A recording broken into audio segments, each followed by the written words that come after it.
future will make us. We're stronger than that. Trouble comes screaming, we always holler back. Don't let it get us down or throw us off track. Put us down together. Welcome to We the People, brought to you by concerned citizens of the Fort Wayne 912 group.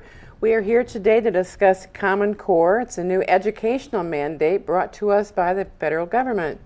And we have on our panel Bill Wilkutz, Dawn Kazmierzak, and Joy Pullman. So without further ado, we'd like to get to discussing this because there's a lot to say today. For a little bit of background, let's talk about the purpose of education before we talk about what is Common Core. What is education supposed to be about, Bill? Well, the original intent by our founders, if you read through, there's a great book, The 5,000-Year Leap by Cleon Skousen. That book talks about the original intent by our founders was that education to the public was to do two things, teach two things. Teach politics and morality. And the reason for that was that they knew that a free society could not remain free if they were ignorant. However, the problem is that's all changed. The purpose in that also can be really expanded upon, because part of the problem was that when we had slavery in this country, it was illegal to educate a slave because an ignorant person is easier to control. So that's why the founders felt that it was so necessary that everybody understood how politics worked, and that a free society needed to be just and moral. You know, that's really curious considering the age that young people left formal education in the pioneer days. When you think about educating them about politics. Mm-hmm. Mm-hmm. Nowadays, we're really concerned about, people getting a job when they get out of high school. So we hear all about education as workforce development, like it's some training program, a 13-year, 12-year training program for somebody to be able to get a job. But the curious thing is, there's lots of curious things, is that when you educate someone to be a citizen, the job preparation kind of comes along with that really well and naturally, making a person able to think, to communicate, to function in the world, to compare different ideas and really be a fully participating human being in their society, as opposed to kind of a drone on an assembly line who's just given, basic tasks that he or she is able to complete. The whole, even though people are nervous about public education or are nervous about being able to get a job when young people graduate, I think it's funny that when you focus on only job skills, technical abilities, and workforce preparation, then you lose both the citizenship and the broad-based workforce preparation that comes from a more classical education. Mm-hmm. In leaving out the values, you really leave out the ability to have liberty. Liberty is different than freedom. Freedom is a status, or like a kingdom or a serfdom, but liberty really requires the ability to discriminate right from wrong, to have a moral basis by which you judge things and by which you exhibit self-restraint in order to have self-government. Mm-hmm. So if we leave out, it's part of a little inquiry that I have with many educators and many principals. And I say, where are we teaching local self-government? Is your school teaching that? Do you teach about how the local city council works or the local township? And they say, no. And I said, is it all just about the big federal government? And they said, no, it's not even that anymore. It's all about the big global government. We don't even deal too much with America anymore. And this is what's happened, is that we really have citizens that do not know or appreciate what Thomas Jefferson had said. Even though he was a Virginian, he actually pointed to those northern states and saying they have got it with these small local townships where it is really the local people that were really parishioners from a congregation that administered that self-government. And we've really lost sight of that. Mm-hmm. So what's the history of Common Core? Is this something new? Where does it come from? Well, Common Core is partly new and partly a continuation of a really long train of educational quote-unquote reforms for the past, several decades. So basically, just for people to understand, Common Core is what they call education standards. So it, lays out what children should be able to do and able to test accurately in K to 12, in English and in math. So Common Core started in 2008, 2009. people who want nationalized education, national education standards and testing have, for several years tried to get it, but they were not successful trying to get it through Congress in the early 2000s with Goals 2000. The Congress shut down that attempt, 99-0. They voted entirely against national education standards. So according to the Brookings Institution, there's a paper they put out that says, well, so that was didn't work very well. So the folks who wanted that kind of system instead decided, well, we have to make it look like states and localities are doing this because Americans don't like the federal government telling them what to do in their local schools. So they did just that. So 2 organizations called the National Governors Association and the Chief Council of State School Officers, they have nice titles, but they're nonprofits that are basically lobbying organizations. They're privately controlled Washington, D.C. organizations that get a significant amount of their funds from the federal government. So they got together and they basically assembled a bunch of consultants in 2008 and 2009 to write what became Common Core. So if you look on their websites, you'll see, and when they talk to people about Common Core, they'll say, we had input from teachers, we had input from State Department of Education officials, professors, and so on and so forth. And on their official list of people who contributed to Common Core, there's 135 people. 1 in 60 of which is an actual classroom teacher. But I actually talked with several of the people who was on that list of 135 people as contributing to Common Core to write up what they thought kids should be able to know in every grade. And they told me that they had no power over what went onto the standards. They submitted their suggestions to the 5 lead writers of Common Core, but they never received back, oh yes, we listened to this, oh we thought this was a good idea, this was a bad idea. They just kind of sent it off into the ether, and the 5 people who wrote Common Core decided what went on. That was the same thing with the public comment period. They had a public comment period where people could say, look, this is what I think about the draft that you put out. But never did they publish any of those comments publicly, which is standard for a government agency to do in public comment periods. And they never responded to any of them publicly, which is also standard. So we have no idea really what the conversations were about Common Core while it's being created.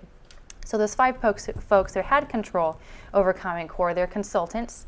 Only two of them had never written education standards before, and none of them had ever been a K-12 classroom teacher. So they were hired by the organization kind of coordinating Common Core for the NGA and CCSS. So it's called Achieve. And so that was funded by the Bill and Melinda Gates Foundation, which has funded national standards attempts and outreach to governors and parent-teacher associations and teachers unions and so forth for about the past decade. They've poured $163 million into getting people to like Common Core and to create it. So anyway, so all these people, these 5 people, wrote Common Core, and so Common Core came out on June 2nd, 2010, which was after 2 deadlines that the federal government had given states for adopting Common Core in exchange for federal grant money. So a great number of states had said, look, we'll do this thing that nobody has ever seen. We'll trade our state standards and tests for national standards and tests, but we don't even know what they say. They had committed that, signed a contract with the federal government, but then they made good on their contract in the months following June 2nd, 2010, with most states signing on within 32 business days of them being released, largely in rubber stamp, approvals through whenever the next meeting of their state boards of education were. And so then basically the next thing in Common Core is states and teachers are gearing up in the classrooms to do it. And national federally funded Common Core tests come out in the 2014-2015 school year. Is it true that some of the states, though, have opted not to go along with us? Yes, and Indiana is kind of one of them. There are a number of states who really, because Common Core was done behind closed doors and not subject to open records laws, open meetings laws that would apply to a state board of education when they do that sort of thing. People found out about it only after states had done it. When it started being rolled out in their schools, when their child was bringing home new math homework, they said, wow, what's this? Why is this changing? And so in the past year, you've seen 16 states have said, we want to reconsider this. They've taken some legislation. State Board of Education has reconsidered. In Indiana, we're right in the middle of a pause. It basically says, we'll stop the implementation at grades K2, where it was this last school year, while the state legislature holds hearings, or the State Board of Education holds hearings, public hearings around the state. The state legislature does a cost analysis on completely reorienting our education system, and then the State Board of Education will reconvene and redecide about whether to continue on the path we're on. But aren't some schools doing more than kindergarten and second grade? So can you speak to that a little bit? So actually, Well, the law, right now the law is that Common Core, should be restrained to K-2, grades kindergarten, first and second grade. But a number of schools in Indiana are, that I've heard from, friends around the state, is that they're just continuing with Common Core. They expect the State Board of Education to again say, yes, we're going to do this, and they're rolling it out into the upper grades despite the law. Is there anybody along the way from the conception of it to implementing it in Indiana who is a child developmental specialist who's looked at how this might affect children? Is there anybody that was on the curriculum that has this title? Well, actually, I looked at all the people on the list of the 135 who helped contribute to Common Core. Not one of them came from Indiana. Oh, well. and what about these assessment tests? What about are there more tests now, and what schools have to do those? What schools are having to do voucher schools have to do those as well to get their accreditation? And yes, in Indiana, private schools that want to be accredited and voucher schools that want to accept students using a voucher have to use state tests, which in 2014, 2015 are slated to be those Common Core national tests. So how exactly is the process of education with Common Core? Any different from what you and I grew up with? Yeah, actually it is. If you want to get into some specifics, we can take a look at a couple of slides that I have of some math problems just to give you a real concrete example. If we can switch over to the slides, your standard algorithm that you typically will see is going to show a simple math problem, 83 times 27. The way we see it done is that we multiply 7 times 3 and we get 21, carry the 2. 7 times 8, 56, add the 2 and you get 58. Next we bring down our 0. 2 times 3 is 6, 2 times 8 is 16, and then we add the two numbers together for our answer of 2241. Now, Common Core, what they want to do is, or what the standards call for, are multiple methods of solving the same problem, getting the same answer. And it's really kind of scripted. So you take 83 times 27 again, and this is called partial product. So they take 80 times 20, 1600. 80 times 7 is 560. 3 times 20 is 60. 3 times 7 is 21. Then we add them together and we still get 2241. Now the thing I'd like to point out or ask you is, how did you get 80 times 20? new math.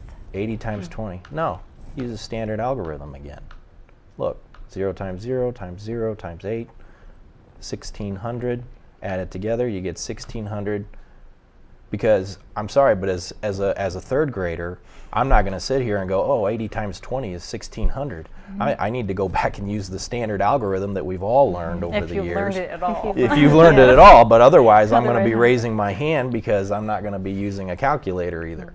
You know, the point of learning mathematics and basic fundamental math is that you can do these things on your own. And then, you know, obviously you use a calculator later on. Now, if we can go back to the slide again, this next method is really strange. This one's going to make your head explode, okay? And I started to work through this and try to figure out how it worked. I overlooked one important step, and that was that I didn't take any mind-altering drugs before I started working through the problem. Now, what grade is this? Well, this is, I don't know what grade this would be taught in, but this is two-digit multiplication. Students are supposed to be fluent in multiplication by 5th and 6th grade. Okay, there you go. So basically this would be like something you'd probably start working on in 4th or 5th grade, maybe 3rd grade. But, you know, 3rd grade, I think you do basic multiplication tables. So let's go through this next example. Here we have 83 by 27, and then they're going to have on your homework this grid-like form. Okay, so what you do is you go 2 times 3 is 6, and you have to put the 0 up there because there's nothing in the 10 slot. That represents the 10 slot. So then you go 2 times 8, which is 16. Then you go 7 times 3, which is 21. 7 times 8 again is 56. Now the diagonal lines represent the 1s, 10s, and so forth. Okay, so then what you do is you take under the number 8 there, you add everything in that diagonal. So you get Oh the my 1 goodness. out there on the side. Then you go under the 3 and move down diagonally across the page. So you got 6 plus 5, which is 11. Then you got the next diagonal, add those up, you get 14, and then finally you get 1. Now this is even better, gets better. You have 1, 11, 14, and 1. You take those 4 numbers that you wrote down on the left and the bottom. Then each comma writes the ones, tens, hundreds, thousands, right to left, not left to right, but right to left. And you reduce to single digits by carrying the 1 from each comma, from each space there. Okay, so what we do is we take the 14 and we carry the 1 to the next spot, so 11 becomes 12, and you're left with 4. Then the next one is you take the 1 from the 12 and add it to... No wonder the Soviet body Yeah, didn't so get like this I either. said, after Oh I my took some goodness. mind-altering drugs, I was able to do this math problem. So you end up with the 2241, and then you just take out your commas, and you have your 2241 as your answer. It's really hard for me to believe this is faster than the old method. Or Well, that and- a small, a 9, 10-year-old child is going to be able to remember all of these steps, Yeah. and get them. And even Well, know yeah, and the draw diagonal. the grid. Now let Some me of them show have you trouble with something else. diagonal. Now when you get good at math, I think usually your teacher would challenge you and say, well, let's do a really big number. Okay, so let's take a larger number. Okay, so 6,283, 4627. Multiply those out with the standard algorithm. There's what you get. Now let's put that in the lattice one. Now I didn't even finish this because I didn't have time. So, I mean, you want to talk about a headache and needing aspirin. This is the best, I don't know, either a cure for insomnia or just self-induced confusion. Well, this speaks also to why homeschoolers had thought for a while, well, we'll just do the math the regular way and we'll take the SAT and the ACT and the Stanford 10 and we'll just come up with the right answer. But this is a key because they're going to be testing these steps in between. Yes. And so it's not that you can come up with the right answer and still get the right answer on your test. You have to literally come up with this process of how they're really training people to do it. I've talked to many high school students and they're frustrated now, some of them at having to show their work because some of this is being introduced in some of the areas. And they know how to get the answer, but they can't write it down the way you just tried to do it either. Yeah. And so they're being counted as wrong. And it's really, I think Joy had mentioned this to me too, it's really affecting the attitude that some children, especially boys, have about education. It's very frustrating for them. So It's curious. I mean, no. If you if you have a good math student or you're in upper level math, nobody objects to exploring lots of ways to understand numbers and think about them. But throwing really difficult conceptual problems at a young person who is trying to just master the basics so they can get to the concepts really ensures that they'll never get up to the higher level of math and keeps them floundering because it's developmentally inappropriate to teach a small child concepts and higher level mathematical reasoning until they actually know how to do the basic steps of math. and you can see what it's going to do for their impression of who they are as their capabilities. I must be stupid because I don't get how to do this.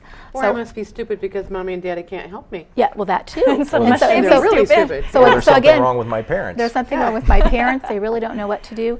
And there must be something wrong with me because I'm just not good at this, so I don't think I'm going to like math. I think I'm just going to check out on math altogether and I'll do something else. And it's funny that independent reviews of Indiana's standards before Common Core found that their math standards were fewer, clearer, and higher than Common Core. So, they made more sense to teachers and students. They, were not so many that teachers couldn't teach them all in a single year, which is a common complaint about state standards. So they were actually really better math standards that Indiana had, some of the best in the country. And then Common Core came along, and Indiana's teachers and Indiana's students now have to adjust to a poorer, method of learning mathematics. Which is really bad. How does this relate to how children are actually learning? What kind of tools, what kind of resources do they have?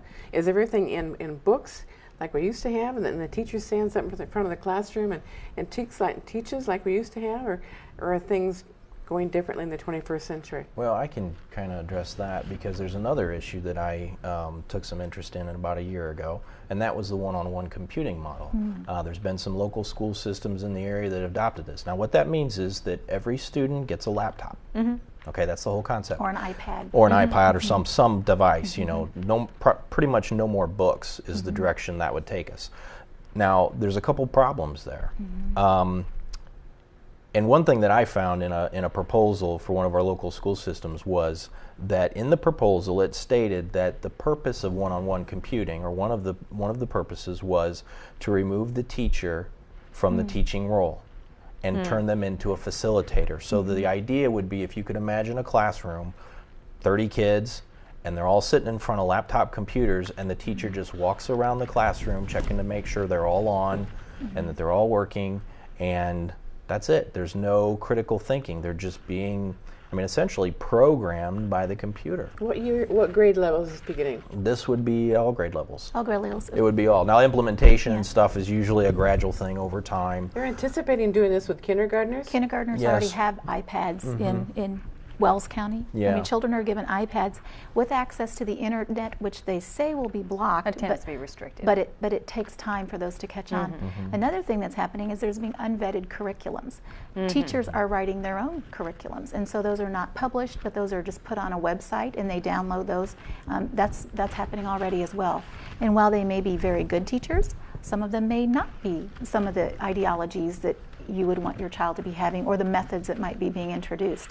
So there's a lot of oversight that is not happening, and so you have your child here in the Fort Wayne area. They log on to the My Big Campus site, where they then get a screen, and it has links to other sites to go to, and you and I know how easy it is to change something on a website.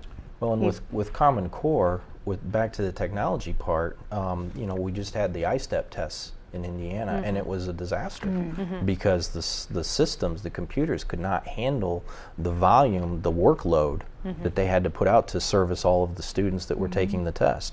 Now, my background is in computers. I've done support and tech support, network administration and things, and I actually worked in a local school system.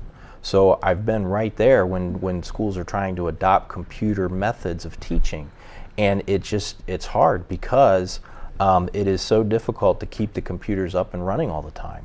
If my pencil breaks, I run over, sharpen, and I'm back to work. If my computer breaks, I got to take it down to the technician, if you have one in your building. And a lot of times you don't, because when you start adding computers to your normal functioning building, lights, everything else, you have to maintain them. And plus, the other thing that people don't consider in education usually is the continued changes and upgrades. As software changes, you have to buy new hardware. As you buy a new operating system, Windows or the Macintosh OS or whatever, you sometimes have to upgrade the software programs that you've been using for 8 to 10 years. And who tends to benefit from those upgrades? The very people that are actually funding Common Core. Yes, those same people Amazing. funding Mr. Common Gates Core. himself. Mr. Yes. Oh my goodness. One thing that Joy talked about was the adoption, and one thing she touched on was the evaluation of the standards themselves in comparison to Indiana's existing standards. The Fordham Institute rate standards. That's just one of the things they do. Now, they do receive funding from the Bill and Melinda Gates Foundation, and the report that the Fordham Institute put out, when Indiana State Board of Education voted to adopt Common Core, that report was never presented to the board. Who showed up for that meeting? There were a number of folks involved. I thought they said that only one of the Indiana Board of Education members was actually there at the meeting when they I'm made not that sure. decision. I would actually have to That look. doesn't sound correct I according don't to the think so. meeting minutes that I've read. Okay. Yeah. I don't remember the think exact someone number. had mentioned that. Yeah. But do I understand correctly that as this program gets fully implemented, you'll have textbooks being phased out and normal classroom procedures are being phased out in favor of the children being almost totally on the computer? Is this accurate? That's not required in the Common Core standards, but that's kind of a trend that's happening in conjunction with Common Core.